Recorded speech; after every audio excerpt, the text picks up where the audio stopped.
What if the very thing you believe will bring you closer to someone is actually what's keeping you distant? Before we dive in, take a second right now. Hit that like button, subscribe to the channel, and stay with me till the end of this video. Because what you're about to hear could completely change the way you approach love, connection, and relationships. Let me tell you a story. A young man once approached an old philosopher. Frustrated, confused, and a little broken, he asked, "Why do my relationships always fail? I give everything, and still end up alone." The philosopher didn't answer immediately. Instead, he handed the young man a cup filled to the brim with water and said, "Walk with me." They walked through crowded streets, noisy markets, distractions everywhere. After a while, the philosopher asked, "Did you spill any water?" The young man replied, "No, I was focused only on the cup." The philosopher smiled and said, "That is your problem. You focus so much on holding on to others that you forget to understand yourself.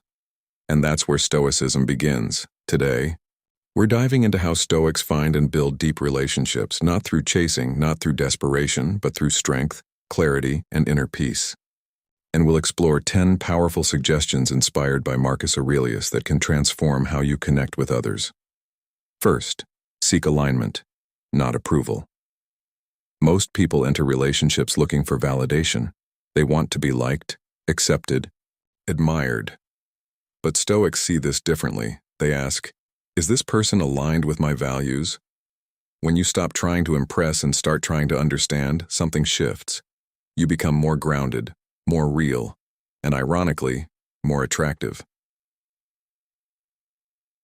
The young man in our story used to change himself for everyone he met. Different personality, different behavior. But in doing so, he lost something essential: his identity. Stoicism teaches, if you don't know who you are, no relationship will ever feel stable. Second, control your expectations.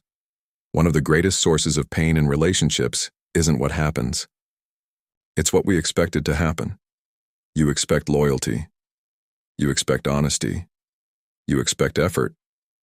But expectations, when unspoken or unrealistic, become silent burdens. Stoics remind us, you cannot control others, only your response to them. When you release the need for people to behave a certain way, you begin to see them clearly, not as who you want them to be, but who they truly are. And clarity is the foundation of every deep connection. Third, practice emotional discipline. Imagine reacting to every message delay, every misunderstanding, every small conflict with intensity. That's chaos. Stoicism isn't about suppressing emotions, it's about mastering them. The young man once received a short reply from someone he cared about. Instantly his mind raced. Did I say something wrong? Are they losing interest? But instead of reacting, he paused. That pause changed everything. Not every feeling deserves a reaction. Not every thought deserves belief. When you control your inner world, your outer relationships become calmer, stronger, and more meaningful. Fourth, value presence over possession.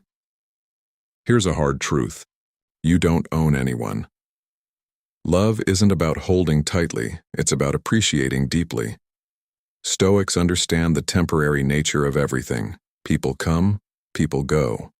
And instead of fearing that, they embrace it. Why?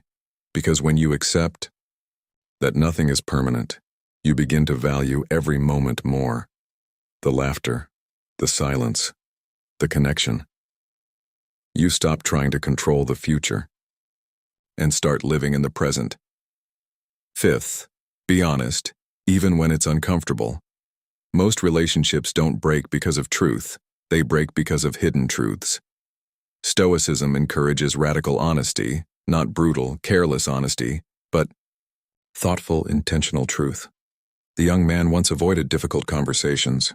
He thought silence would keep the peace. But silence created distance. When he finally spoke, calmly, clearly, honestly, something changed. The relationship didn't become perfect, but it became real. And real is always better than perfect. Sixth, build yourself before building others. You cannot pour from an empty cup. This isn't just a saying, it's a reality.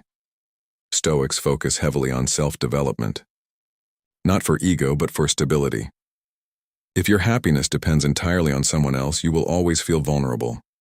But when you build your mind, your discipline, your purpose, you bring strength into your relationships, and strong individuals create strong bonds. Seventh, accept people as they are. One of the biggest mistakes people make is trying to change others. You'll be perfect if you just... But Stoics don't try to reshape people. They observe, accept, and decide, can I respect this person as they are? Can I build something meaningful with who they truly are, not who I want them to be? Acceptance doesn't mean settling. It means seeing clearly, and clarity leads to better choices. Eighth, practice gratitude daily. It's easy to focus on what's missing. They didn't text enough. They didn't do this. They didn't say that. But what if you shifted your focus? What if you noticed what they did do?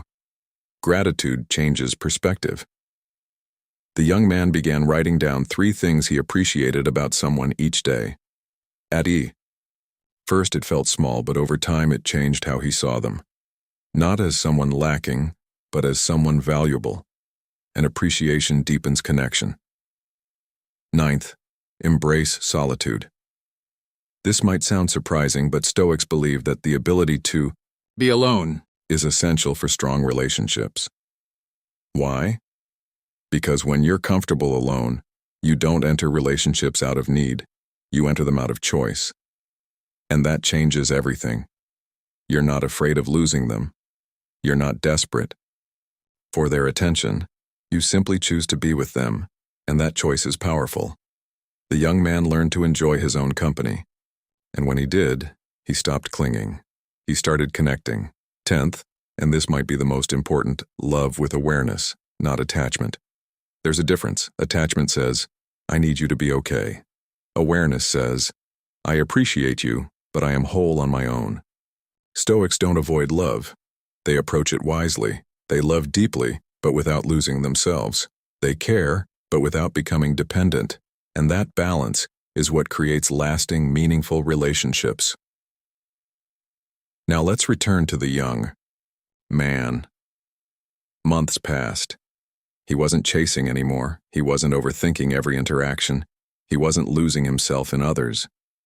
Instead, he was calm, grounded, clear.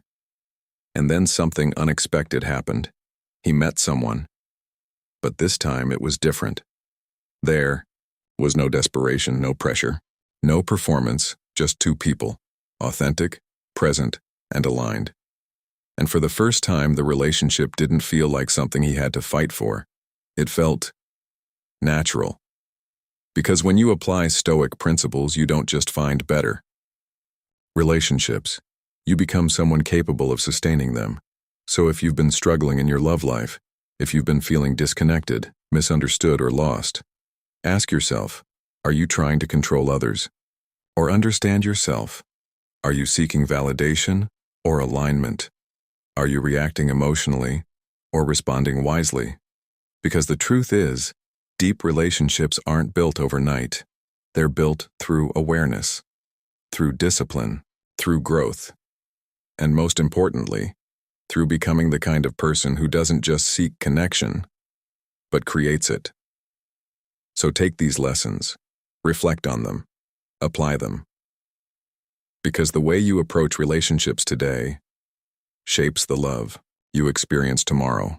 And if you made it this far, don't forget, like the video, subscribe to the channel, and share this with someone who needs to hear it. With that said, thanks for watching, and until next time.